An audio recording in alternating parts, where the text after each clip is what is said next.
तो कैसे हो दोस्तों, आए आप सब लोग बढ़िया होंगे। तो इस वीडियो को काफ़ी ज़्यादा वेट कर रहे थे बंदे।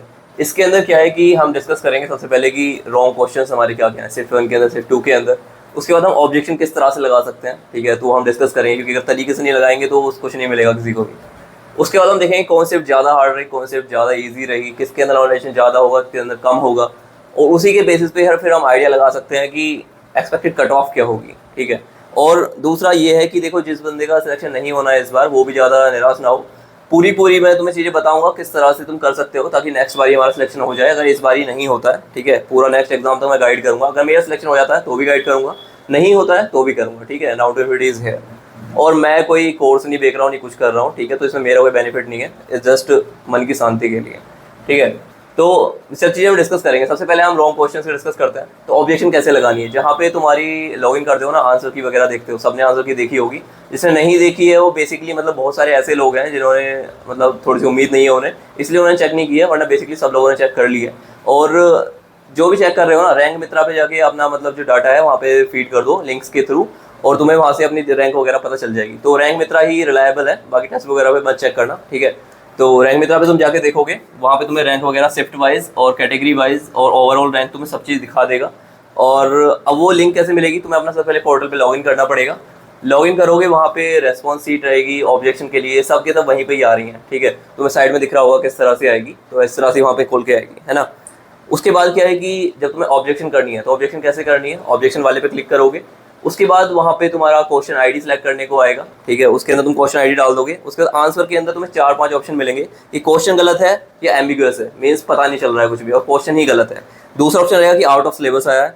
तीसरा है कि सारे ऑप्शन तुम्हारे इनकरेक्ट हैं। और चौथा है हमारा मल्टीपल करेक्ट आंसर्स हैं। और लास्ट है हमारा इनकरेक्ट आंसर की गलत है, ठीक है। तो ये मल्टीपल ऑप्शन तुम्हें मिलेंगे, तो कौन सा चूज करना है वो मैं तुम्हें बताऊंगा अभी, ठीक है। तो इस तरह से तुम कर सकते हो। अगर तुम्हें अपने ईमेल आईडी या पासवर्ड नहीं याद है, तो जब तुमने रजिस्ट्रेशन किया था उस टाइम पे तुम्हें एक मेल आया होगा, उसके अंदर तुम्हारी आईडी पासवर्ड मिल जाएगी, तो वहाँ से तुम लॉगिन कर सकते हो। कई लोगों को मिले नहीं है, इसलिए उन्होंने चेक नहीं किया। तो सभी लोग उसके अंदर डाटा डाल दो, तभी और थोड़ा अच्छे से पता चल पाएगा, ठीक है। बाकी अब मैं जो बताऊंगा वो काफ़ी चीज़ें तुम्हें क्लियर कर देंगी, ट्रस्ट में। सबसे पहले तो रॉन्ग क्वेश्चन शिफ्ट 1 के अंदर, शिफ्ट 2 के अंदर, ठीक है। बहुत सारे क्वेश्चन मेरे को भेजे, मैंने बहुत सारी चीज़ें एनालिसिस की, मतलब बहुत सारे ग्रुप्स के अंदर भी मैं ऐड रहा, मैंने वहाँ पे चीज़ें देखी किस तरह से लोग बात कर रहे हैं सभी चीज़ों को। तो शिफ्ट 1 के अंदर और शिफ्ट 2 के अंदर देखो, शिफ्ट 1 तो मेरी थी और शिफ्ट 2 दूसरे लोगों की थी। तो इसके अंदर मैंने खुद से पूरा पेपर देखा है, सब कुछ सही है, कुछ गलत नहीं है, ठीक है। 2 पैरा जम्बल्स थे, ठीक है। एक पैरा जम्बल तुम्हारे साइड में आ रहा होगा, दिख रहा होगा तुम्हें, उसके ऑप्शंस थे, ठीक है, अलग अलग थे। तो उसके अंदर करेक्ट ऑप्शन अलग दे रखा है। ये था क्वेश्चन नंबर, क्वेश्चन आईडी है 4410095735 इसका ऑप्शन दे रखा था ADBC। और इसका हमने जो लगाया ABCD, मतलब मोस्ट ऑफ द गाइस जितने भी लोग हैं सब बोल रहे हैं कि ABCD आएगा, ABCD आएगा। तो इसके अंदर तुम्हें जब तुम ऑब्जेक्शन डालोगे, तो उसके अंदर तुम्हें क्या करना है कि ये नहीं डालना है कि आंसर इनकरेक्ट है, तुम्हें डालना है मल्टीपल करेक्ट आंसर्स, ठीक है। तो जब हम अब तुम्हें करना कैसे है, तुम्हें एक ग्रुप की लिंक आ रही होगी नीचे, वहाँ पे जाकर ज्वाइन कर लेना है। तो वहाँ पे तुम उसे फिल करोगे, तो जो सपोर्टेड डॉक्यूमेंट जो तुम्हें लगाना होगा उसके साथ, वो सब मैं ग्रुप पे अवेलेबल करा दूंगा, उसे उसके अंदर फीड करनी है। और ज़्यादा से ज़्यादा लोग ऑब्जेक्ट करेंगे तो उतना ही ज़्यादा हमें बोनस मार्क्स मिलेगा यहाँ पे, ठीक है। तो यहाँ पे क्या है, मल्टीपल करेक्ट आंसर तुम्हें चूज करना है। दूसरा भी पैरा का ही है, ठीक है। उसके अंदर भी ABCD लगाया था हमने, और इसने आंसर देखा था ACBD, ठीक है।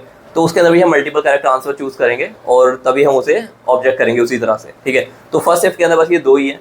बाकी जितने भी लोग बोल रहे थे कि वो प्लेन्स वाला एक क्वेश्चन था, उसके अंदर 3200 किलोमीटर ही आएगा, ठीक है। और बाकी सारे आंसर सही हैं। तो फर्स्ट शिफ्ट के अंदर कोई रॉन्ग क्वेश्चन तो नहीं है, ना ही कोई रॉन्ग आंसर है, ठीक है, जो मेरे हिसाब से है। बाकी और जो पैराजम्बल में है ना, वो लोग मानते हैं कि ये ठीक हो जाएगा, ठीक है। उनके हिसाब से अगर तुम मल्टीपल करेक्ट लिखोगे तो एक बार को उस पर वो बोनस मार्क्स तुम्हें दे देंगे, क्योंकि अगर चीज़ें ठीक लगी तो। लेकिन अगर तुम बोल रहे हो कि उनका इनकरेक्ट है, तो पैराजम्बल में नहीं मानेंगे। अब शिफ्ट 2 की बात करते हैं। शिफ्ट 2 के अंदर मतलब बहुत सारे क्वेश्चन मैंने देखे, लोगों ने भेजे हुए थे, उन्हें लग रहा है कि पता नहीं कितने ही क्वेश्चन गलत हो गए हैं, ठीक है। तो मैं तुम्हें सच बताता हूँ, शिफ्ट 2 के अंदर बस एक क्वेश्चन गलत है, जो कि है मैथ्स का, जिसके अंदर 2 हमारे सेट दिया हुआ था, x belongs to r, side में लिख रहा होगा x is not equal to 1 is n। तो इसके अंदर इन्होंने सही दे रखा 3 डिसजॉइंट सेट, जबकि आंसर आएगा हमारा 2 डिसजॉइंट सेट, ठीक है। तो इसका तो 1 ही है, तो इसको तुम्हें इनकरेक्ट ही आंसर करना है ऑब्जेक्शन के अंदर। और सपोर्टेड डॉक्यूमेंट तुम लगा सकते हो, मिल जाएगा तुम्हें ग्रुप के अंदर। और तो ये इनकरेक्ट है, ठीक है, एक तो ये हो गया। दूसरा आप जो ये बोल रहे थे मैं उसे थोड़ा बता देता हूँ, बाकी वो कोई सा गलत है नहीं ऑप्शन ओ क्वेश्चन। नेक्स्ट हमारे जिसके अंदर he never come here again, he never come here again. देखो सबसे पहले तो इन्होंने बोल रहे हैं कि केम आएगा, नहीं भाई, नेवर अगेन वो सभी टेंसेस में यूज़ किया जा सकता है, पास्ट में भी, प्रेजेंट में भी, फ्यूचर में भी। और नेवर अगेन, बेसिकली अगेन जो वर्ड है वो हैबिचुअल है, मतलब एक हैबिट है जो कि खत्म हो गई है, लेकिन बेसिकली इस टेंस के अंदर तुम हैबिट को ही डिस्कस कर रहे हो, तो हैबिट के लिए हम प्रेजेंट डेफिनेट में बनाते हैं, तो ही नेवर कम्स आएगा यहाँ पे। तुम इसका मीनिंग भी सर्च कर सकते हो हिंदी में, गूगल पे कुछ ना कुछ मीनिंग तुम्हें दे देगा, तो ये कम्स ही ठीक है ना। इसे तुम कितना भी कुछ भी कर लो, इसे तुम्हें ना मार्क्स नहीं मिलेंगे, ठीक है, तो ये सही है आंसर। एक वो था हमारा select the incorrectly spelled word, ठीक है, इसके अंदर 4 ऑप्शन दे रखे थे, सुपरसीड, ऑक्यूरेंस, रेफर्ड और एक्नॉलेजमेंट। अब ये बोल रहे हैं कि एक्नॉलेजमेंट भी गलत है, नहीं, इन्होंने सबसे पहले क्वेश्चन पूछा कि कौन सा इनकरेक्टली है, ठीक है, तो इनकरेक्टली तुम कैसे बताओगे, इनकरेक्ट तो एक ही है, क्योंकि सुपरसीड के अंदर SEDE आता है लास्ट में, ना कि CEDE, ठीक है, तो ये इनकरेक्ट तो एक ही है। तुम बोलोगे फोर्थ भी इनकरेक्ट है, नहीं, एक्नॉलेजमेंट की 2 स्पेलिंग है, DGE, लास्ट में DGMENT है, एक तो ये होती है, एक होती है DGEMENT, तो ये दोनों स्पेलिंग ही करेक्ट हैं भाई, ये अमेरिकन इंग्लिश में, ये ब्रिटिश इंग्लिश में, दोनों ही वर्ड को करेक्ट माना जाता है, तो इसलिए अगर तुमसे क्वेश्चन में रॉन्ग पूछा है ना, तो तुम्हें यही लगाना पड़ेगा, ठीक है। तो बेसिकली ये क्वेश्चन भी इसके मार्क्स में नहीं मिलेंगे, जिसने सीड वाला करा है उसे ही सही मार्क्स मिलेंगे, ठीक है। बाकी और कोई भी रॉन्ग क्वेश्चन नहीं है, ना ही कोई रॉन्ग आंसर है, तो बेसिकली शिफ्ट 2 के अंदर बस एक क्वेश्चन गलत है, शिफ्ट 1 के अंदर, उसके अंदर बस वो पैराजम्बल वालों के अंदर कंफ्यूजन है, उसमें हम लगाएंगे मल्टीपल आंसर्स करेक्ट, तभी हमें बोनस मार्क्स मिलेंगे, बाकी उसके अंदर कोई क्वेश्चन गलत नहीं है, ठीक है, फर्स्ट शिफ्ट के अंदर। तो बेसिकली तुम्हें पता लग गया होगा चीज़ों का, यही था। ये तो हो गई हमारी इसकी बात कैसे करेंगे, ठीक है, आई होप तो लोगों को समझ में आ गया होगा। कोई भी डाउट है तो जो ग्रुप की लिंक आ रही है उस ग्रुप के अंदर डाल दो, मैं सबका रिप्लाई करता हूँ, थोड़ा टाइम लग जाता है लेकिन ग्रुप के अंदर तो रिप्लाई कर ही देता हूँ, ठीक है। नेक्स्ट हम बात करते हैं हार्ड शिफ्ट, इजी शिफ्ट, ठीक है। तो मैं अपना डाटा बताता हूँ तुम्हें, ठीक है, मैंने बेसिकली उस पर रैंक मित्रा पे डाला था, क्योंकि टेक्स्ट बुक की चीज़ें रिलायबल नहीं है, मैं बता रहा हूँ तुम लोगों को, रैंक मित्रा पे चेक करो जाके अपनी। तो मेरी जो रैंक है, पहले मेरे जो मार्क्स है वो 102 है शिफ्ट 1 के अंदर, ठीक है, तो मेरी जो ओवरऑल रैंक है 157,7156 में से, ठीक है, और जो शिफ्ट रैंक है वो है मेरी 36,3429, ये मेरी शिफ्ट रैंक है, ये मेरी ओवरऑल रैंक है, ठीक है। अब तुम यहाँ पे देखो ये क्या हो रहा है, इससे पता चल रहा है कि मेरे से आगे 35 लोग हैं, ठीक है, मेरे से आगे 35 लोग हैं जिनके 102 से ज़्यादा नंबर है ना।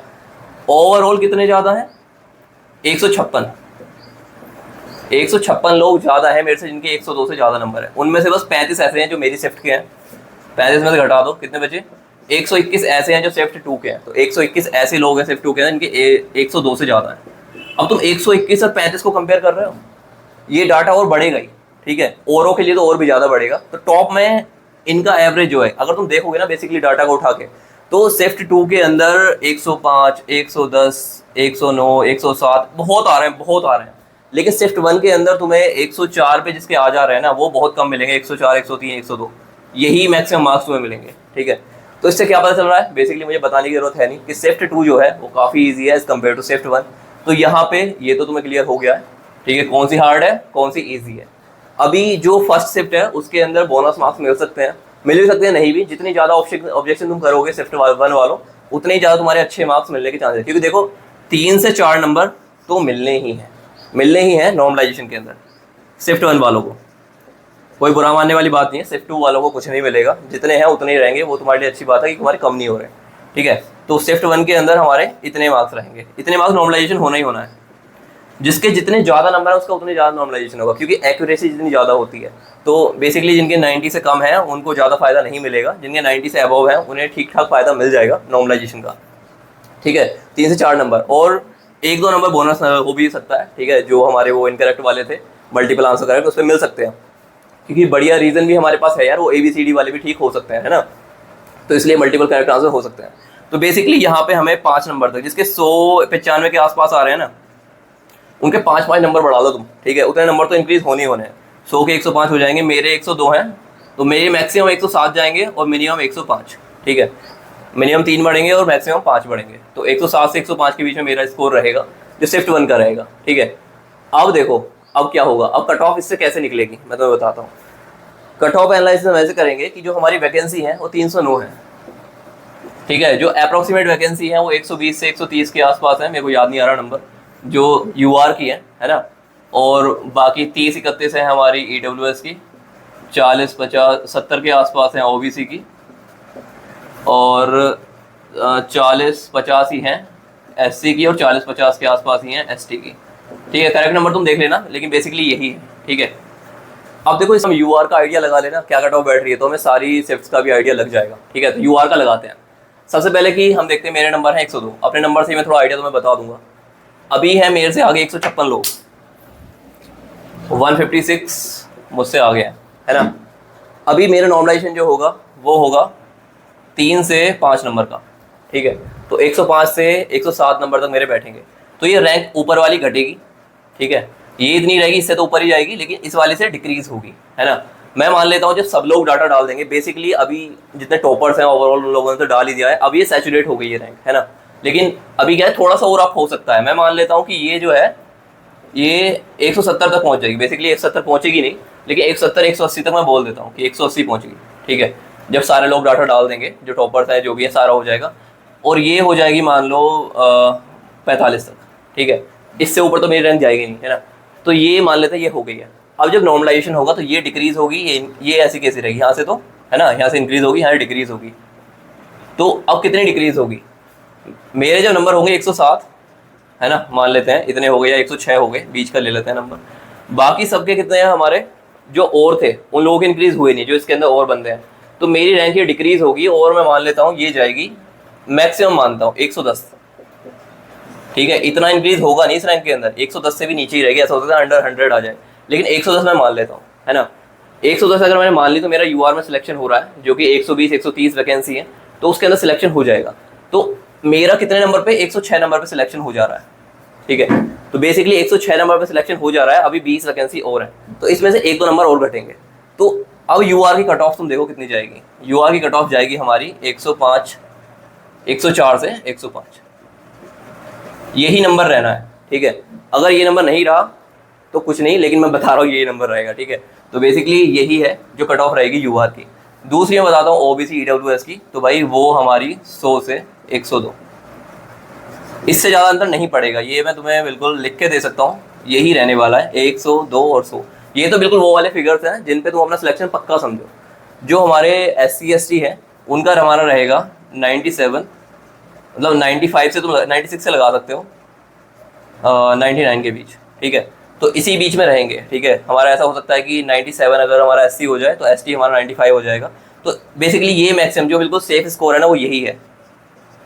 अगर तुम्हारा इतना स्कोर है, ठीक है, नॉर्मलाइजेशन के बाद है, ये नॉर्मलाइजेशन के बाद है। शिफ्ट 1 वाले अपने 4 नंबर इंक्रीज कर लेना। ठीक है, तो शिफ्ट 1 वाले जब इंक्रीज करने के बाद तुम्हारे नंबर इतने आसपास आ रहे हैं, शिफ्ट 2 वाले इंक्रीज मत करना, मैं अभी बता रहा हूँ, जितने आ रहे हैं उतने पे चेक कर लो, तो यही रहेगा कट ऑफ, इससे अलग नहीं जाएगा, बेसिकली यही रहने वाला है। अभी आई होप तुम्हें कोई डाउट अगर इसके अंदर है, कोई कंट्रोवर्शियल चीज़ है, तो वो आपस में डिस्कस करो, क्योंकि मैं तो बता दिया और मेरे हिसाब से मेरी चीज़ें सही हैं। बाकी अब जो नेक्स्ट एग्जाम होगा, जो बंदे और भी देख रहे हैं, मैं तुम्हें बताता हूँ, मैंने पूरी फिजिक्स की पूरी प्लेलिस्ट डाली थी, जिसके अंदर सारी फिजिक्स एक्सप्लेन की हुई है और पूरी मैथ एक्सप्लेन की हुई है, और मैंने पेपर खुद देखा है, उस पूरी सीरीज से एक क्वेश्चन बाहर नहीं आया, एक क्वेश्चन बाहर नहीं आया। जिन लोगों ने उस सीरीज को देखा है, तुम लोग खुद कमेंट सेक्शन में बताओ कि अगर उससे बाहर आया हो क्वेश्चन तो।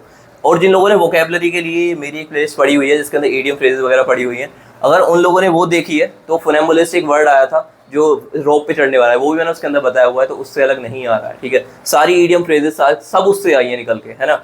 और इंग्लिश के लिए भी पूरी सीरीज पढ़ी हुई है, जिसके अंदर 21 हमारे वो हैं लेक्चर्स हैं उसके अंदर से ये सब्जेक्ट वर्ब एग्रीमेंट जितने मैंने तुम्हें चीज़ें बताई सब उसी से हैं। तो बेसिकली मैंने सारा कुछ कवर करवाया था। तो अगर तुम लोगों को तैयारी करनी है नेक्स्ट वाले के लिए, तो तुम उन सबको देख सकते हो। बाकी उस ग्रुप के अंदर जुड़ जाओ जो मैंने बताया हुआ है। तुम्हें कोई भी प्रॉब्लम आती है किसी भी तरीके से, तो वहाँ पे ग्रुप पे डिस्कस करो, या मेरे को पर्सनली पूरा का पूरा लिख के भेज दो। मैं जब भी मेरे को टाइम मिलेगा मैं रिप्लाई कर दूंगा, लेकिन रिप्लाई मैं जरूर करूँगा।